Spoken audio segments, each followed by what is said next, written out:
Now, Randy Bean came on DataFramed a few weeks ago, and he was talking about how most companies, they're still at the testing and experimentation stage with generative AI. So this alludes to what you were saying, that getting things in production is taking longer than people think.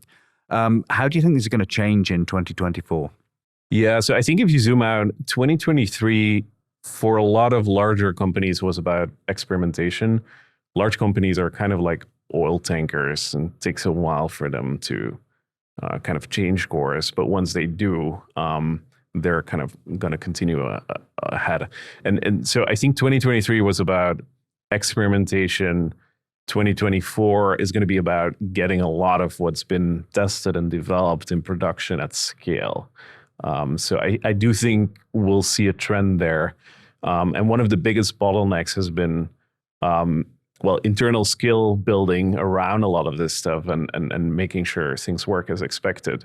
But there's also still a cost question. If you scale up GPT-4 in an application, it's still pretty slow and it's still pretty expensive. So I think this year we'll see a drop in price, and especially as people move towards open source, I think we'll see an explosion in actual kind of production use cases.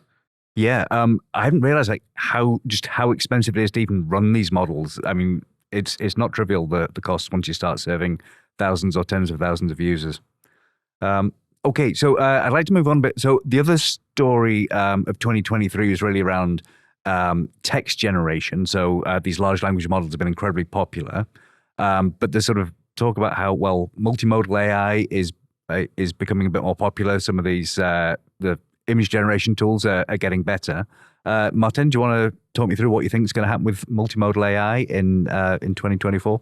So as you said, like 2023 was really about text generation. Like you pose a question to ChatGPT and you get some text back, and seemed like that's what everyone was doing all the time.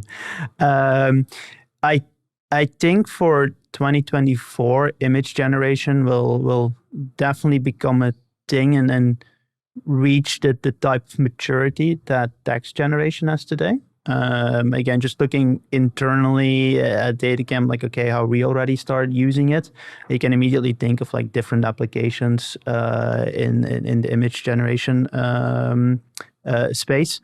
And if you look at DALL-E, if you look at Midjourney, their latest versions are really good, and they you can see production value in there.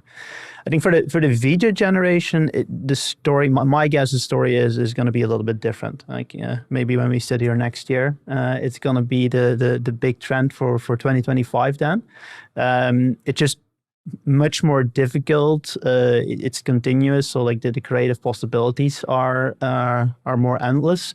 There's a huge difference between creating a video of 30 seconds, a minute, or half an hour, or an hour and a half. So